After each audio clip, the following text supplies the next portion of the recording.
Videli ste takú cestu Žalmana, ktorá viedla od Edinburghu na Vysočinu, potom naspäť do Edinburghu, to je aj najtradičnejšia trasa zájazdov všetkých absolútne väčšiny cestovných kancelárií. Málo z nich už treba zjazdiť potom na ten východ do oblasti Dundee alebo Aberdeenu.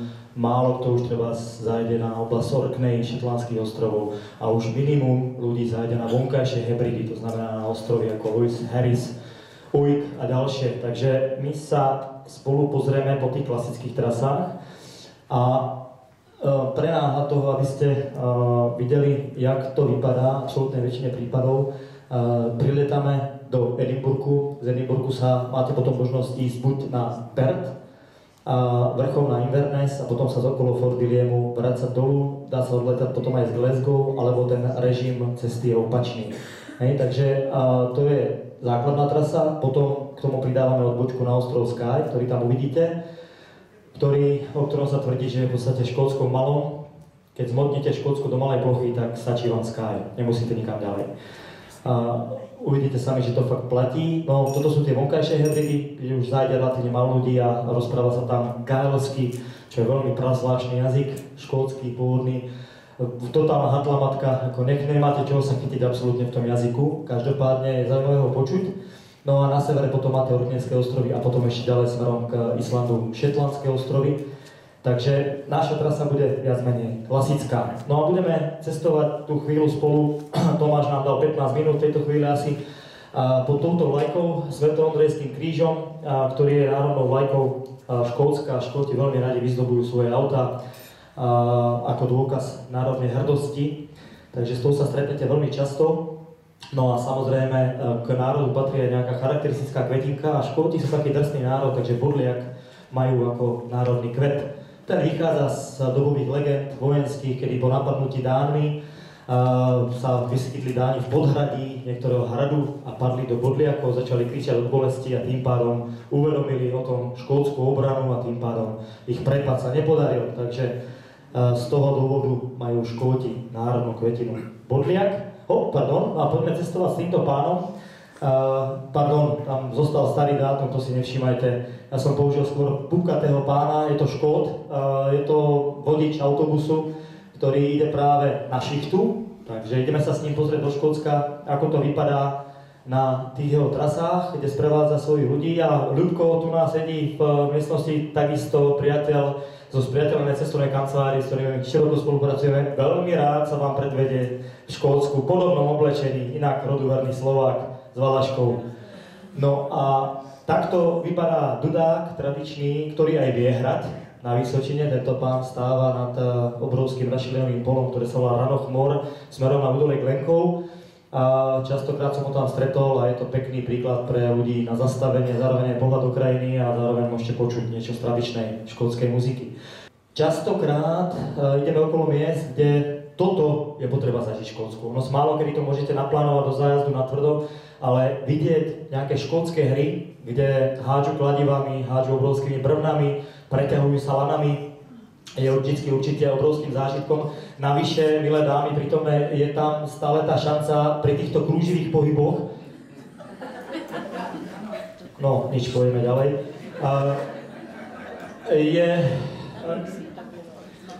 Teraz som zabudol, že som skončil. Ževre podľa počasia. Pán Batelka. Ževre podľa počasia. Keltské kríže nájdete všade. Ja, keď som mal takedy charakterizovať Škótsko pre cestovku Periscope, že ako by som treba pojal alebo nazval nejaký druh zájazdu, tak jednoduchým spôsobom by sa dalo povedať, že je to Škandinávia s britskou históriou. Tak by ste mohli charakterizovať Škótsko, pretože tá príroda je veľmi, veľmi podobná tomu, čo nájdete s nami v Škandinávii. A navyše tam máte ten veľký bonus v podobe nespočetného množstva historických pamiatok. Takže zastavujeme u jednej z nich. A to je celé okolie hradu Stirling, čo je jeden z kráľovských hradov spolu s Perthom a Edinburghom v rámci Škótska, takých, čo sa týka veľkej významnosti. Je tam nádherný cintorín Hřbitov, kde nájdete úžasné pamiatky z veľmi dlhého obdobia. Najstaršie hroby na tom cintoríne pochádzajú z 15. storočia. je tam úžasný kostol Holyrood, je tam nádherný hrad Stirling Castle, je to miesto veľmi dobre stavané ako vstupná brána do škótskej Vysočiny. No a vstupujete tam pod vlajkou tohoto muža, ktorý sa zapísal nezmazateľne do škótskej histórie, a to je Robert Bruce. Je to kráľ, ktorý v podstate pokračoval v stopách Williama Wallisa, slávneho to bojovníka za nezávislosť Škótska, aj keď mnohí si ho spamätáte iba z tej americkej produkcie Braveheart, Statočné srdce. A je to hodne symbolické miesto celé okolie hradu Stirling, lebo Robert Bruce sa pozerá smerom na Wallisov pamätník, ktorý je na Čadičovej Ivrenine, ponad údolie, kde sa nachádza Old Stirling Bridge, kde došlo k prvej veľkej porážke britského vojska Edvarda I. práve Williamom Wallisom. Takže takéto symbolické prepojenie troch takých bodov nad Stirlingom je veľmi emotívne, nielen pre Škótov. No a samozrejme navštevujeme samotný Wallisov monument, kde sa dozviete mnoho zaujímavého o tomto bojovníkovi za nezávislosť, ktorý dlho nepožil, ale mal veľmi zaujímavý život.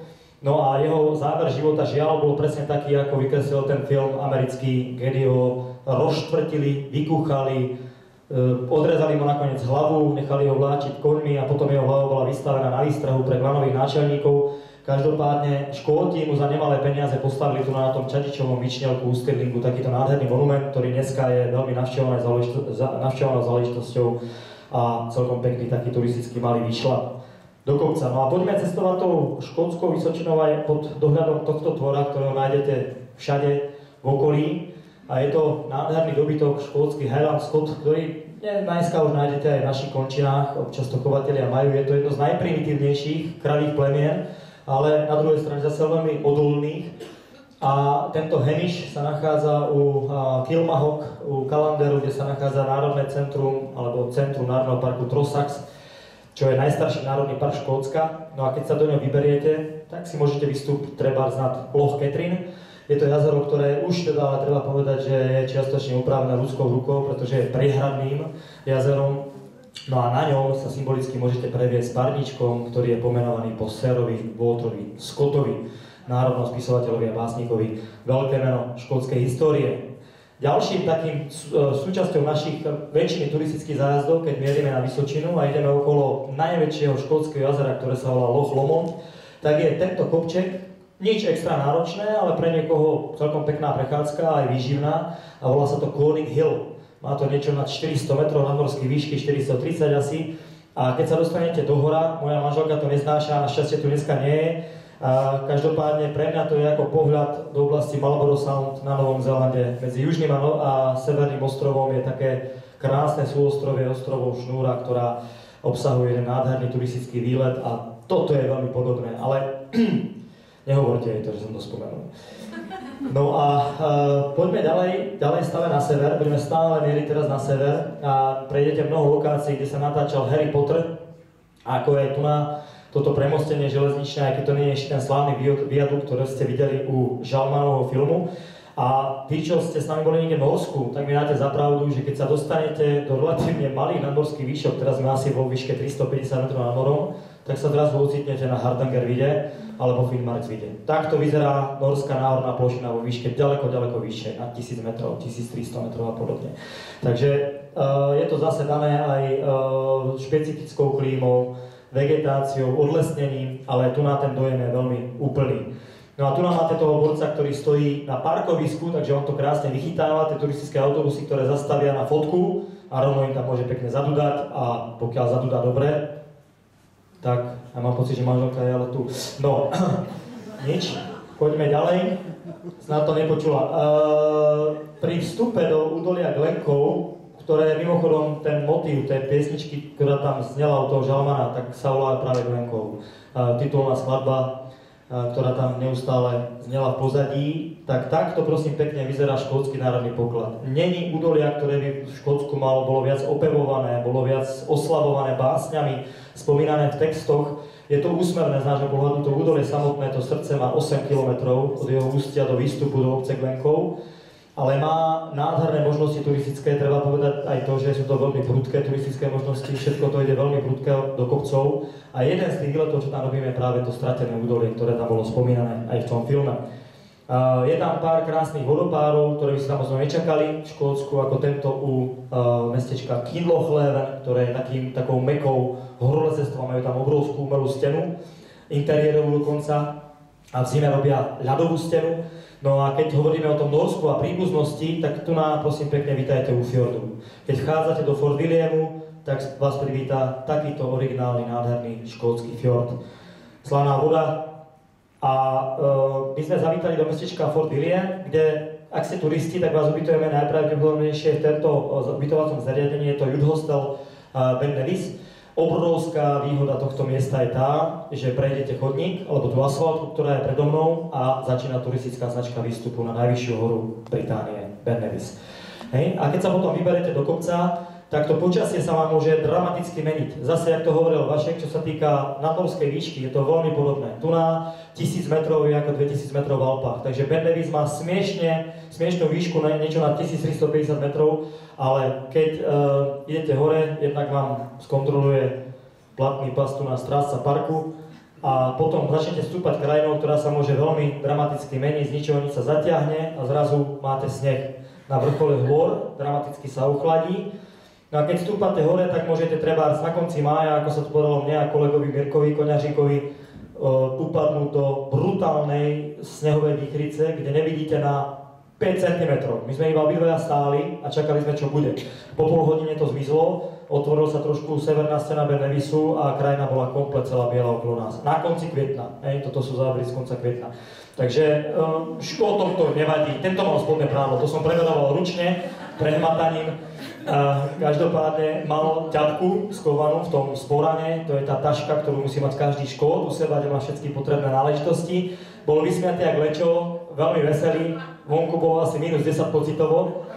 No a takto, keď je sucho, tak tá vrcholová promenáda je označená takýmito skalnatými mužíkmi, aby ste trafili na ten samotný vrchol, ktorý nie je veľmi atraktívny, pretože vrchol tvorí iba taká kamenná pyramída s betónovým obeliskom a cestou dole sa vám potom môžu otvoriť pohľady do krajiny, ktorá je ale vidieť, že je silne ovplyvnená ľudskou rukou. Takže vidíte čiastočné odlesnenie mnohých oblastí, ale niektoré strany, napríklad táto, keď sa pozriete, tak je vidno aj trošku divokosti v srdci. No a dostávame sa k jazeru Loch Ness, čo je taká tá veľká story samozrejme, každý z nás túži vidieť, my sme už niekoľkokrát za jazde videli, takže ak budete chcieť takisto, tak poďte s nami. Radi vám ukážeme podľa toho, čo budeme spolu večer piť. Od toho závisí aj veľkosť Loch Nessky. Každopádne tu na Fort Augustus je jedna z možností, ako vidíte, Kaledonský kanál, ako sa pozriete do údolia Loch Nessu, ktoré samotné nie je veľmi atraktívne, pretože to máte slíž, takú nudlu, ktorá má približne rovnaké tie brehy. Je tam atraktivita v podobe hradu Urquhart Castle, ktorý navštívujeme, ktorý padol za obed jakobickým povstaniam. Je to dneska už iba zřícenina Fando. Zrúcanina, to je blízko, to by si mohol. A potom je tam najfotenejší hrad z celého Škótska, ktorý sa volá Eilandonan Castle, ale zase to je fake, pretože ho postavili znovu. On bol zlikvidovaný a za prispenia potom dedičov, generácie dedičov ho postavili znovu, ale dneska to je oficiálne najfotenejší škótsky hrad. No a v rýchlosti Tomáš mi už moc času nedáva pár obrázkov k tomuto nádhernému ostrovu, ktorý sa volá Skye. Na nej sa dostanete buď loďou, alebo takýmto krásnym mostom, za ktorým sa týčia hory, ktoré volajú Culin Mountains, Čierne pohorie. Môžete s nami spať v Brodforde, v hosteli, ale aj na hoteli trebárs Portree. Vybereme sa spolu lodičkou u hradu, čo ste už videli aj vo videu, kde vám zaručíme, že týchto krásavcov uvidíte na pár centimetrov, nie metrov. A pokiaľ sa trafíte do lode, ako ja tento rok, kde bola biologička, ktorá ich potrebovala spočítať, tak sme ich napočítali 158 duší. Takže takéto obrázky si bez problémov dovezete aj s pozadím hradu Dunvegan. Navštívime spolu Kildrock, skala s vodopádom, vzadu nariasená sukňa Kiltu. Navštívime spolu oblasť Old Man of Store, starého muža, čo je jedna z takých najmalebnejších oblastí Skye. Pozrieme sa do oblasti Kvirangu, čo je pohorie na polostrove Trotternish, kde sú takto magické miesta, kde sa vám strácajú postavy a občas vidíte, alebo nevidíte skôr, vďaka tej oblačnosti, ako hlboko je pod vami. Tu na Katka stojí až príliš, ale zostala nažive, pretože momentálne na Madagaskare, takže je v pohode. No a takýchto obrazov vám ponúka Sky hromadu až po takto dramatické alpské scény, ktoré by ste na Sky nečakali. Toto by ste asi netypovali, že to je zo Sky. Takýto obraz. Takže takto môže vyzerať školské pohorie na ostrove Sky. No a samozrejme všade prítomné ovce, nádherné krajné celky, najmä cestou do zapadlej vestičky, ktorá sa volá Elgol. Staré stromy, ktoré sú ohýbané vetrom, rašelinové jazierka s odrazom a nádherné baráky, kde stále reálne žijú ľudia. To nie sú žiadne chaty, ale takto ďaleko mimo civilizácie sú ľudia. Hlavné mestečko toho ostrova sa volá Portree, chodíme tam radi na fish and chips, ako ste videli aj na videu. Robia ho tam fantastické a občas tam máme šťastie aj na nejaký pochod dudákov pod vedením nejakého takéhoto vedúceho predstaviteľa, ktorému síce nerozumiete, ale vypadá pekne na fotkách. No a naspäť z ostrova sa môžete dostať lodičkou, kalmakom, pričom ešte vidíte potom hrad McDonaldov, ktorý vám zostane takto v pamäti a cestou stretávate rybárske lode. No a keď sa dostanete na súš, tak ako hovoril Vašek, tak sme zase v Karibiku. Akurát vodička má zase príjemných 14 stupňov, nachádzame sa v blízkosti mestečka Malej a sú tam doslova karibské pláže. No a už len naskok odtiaľ je toto miesto, ktoré z tejto strany vám nič nepovie, je to Glenfinnan, kde je pamätník na Jakobitov a z tejto strany je viadukt, pod ktorým sa naháňal Harry s tým fanfrpálom a takýmto spôsobom tam jazdí ešte aj jakobitský vláčik parný. No a cestou naspäť do Edinburgu môžete navštíviť s nami Národný park Cairngorm, kde sa prenesiete s nami do Kanady. Toto je zase škótska Kanada. A prevezeme sa spolu takou zubačkou, alebo tu ako albánsky terorista Nora, ktorá je zababušená kvôli midges, nepríjemným muchničkám. Môžete peši vyšlapať popri trase toho vláčiku až sem, na vysokohorskú chatu, ktorá je najvyššie položená v Škótsku. A keď sa vám podarí, tak dosiahnete vrchol Cairngorm vo výške 1254 metrov. Pokiaľ máte ale šťastie na rýchlu zmenu počasia, tu je šéf cestovnej kancelárie, ktorý uteká pred zlým počasím. A tu aj s vedúcim predaja s Mirkom na vrchole Cairngormu zase, kedy Škóti mali ešte na konci sezóny, na konci mája, plnú lyžiarsku sezónu. No a cestou stretávate známych cestovateľov, takých, ja neviem, poznáte ho niekto? Je to taký panák, ktorý na vás za chvíľku vyskočí aj z nejakej krabice, nejakej hry, z rádia, z televízie, z prezentácií. Strašný človek. Každopádne radi s ním trávime svoje chvíle na cestách, občas je s ním zábava, občas je potravný, predsa nie je to už taký detko, ale momentálne je v Ekvádore, takže je to mimoriadne aktívny detko. No a výhoda s ním je, že takýto panáčik priťahuje nečakané situácie a scény, takže občas máme s ním šťastie. Takže fotiť toto môžete aj v Škótsku. Hej. Či už budete s nami niekde na severe, alebo potom na Orkneyských ostrovoch, tak sa vám môže aj takéto niečo podariť. Toto sa musím pochváliť, že moja fotka nie je kolbabová. Tak, vtáčiky. No a Blair Castle, čo ma nevedel napadnúť, tam bol ten dudák, ktorý vedel hrať. Ja už Tomáša za chvíľku ukludním, pretože posledných pár záberov je to mimochodom najnavštevovanejší hráč Škótska, tak ako Irlandona najfotenejší. Tak táto biela potvora, napriek tomu, že to není klasický kamenný škótsky hrad, ako by ste očakávali, tak je štatisticky najnavštevovanejší. No a tu je pán Duda, ktorý to takisto vie rozbaliť. No a ja Edinburgh už nechám byť, ale pustím vám ešte pár záberov z veľmi príjemného nápoja, ktorý som si obľúbil posledné roky. Manželka to celkom akceptuje, zatiaľ to nepreháňam, hej. Nepijem to pokýmblok, zatiaľ vždycky 2 poháriky, ale uvidíme, čo z toho bude do budúcna. Každopádne, Glenfiddich je jedna z spalíren, ktorá určite poznáte, je svetovo jedna z najviac prefláknutých a je to záležitosť, ktorú navštevujeme, kde sa pozriete na všetko, na kompletný proces, nasávate, tá vôňa už tam je všade, tu pláva okolo vás, občas sme veselí už len z toho prostredia.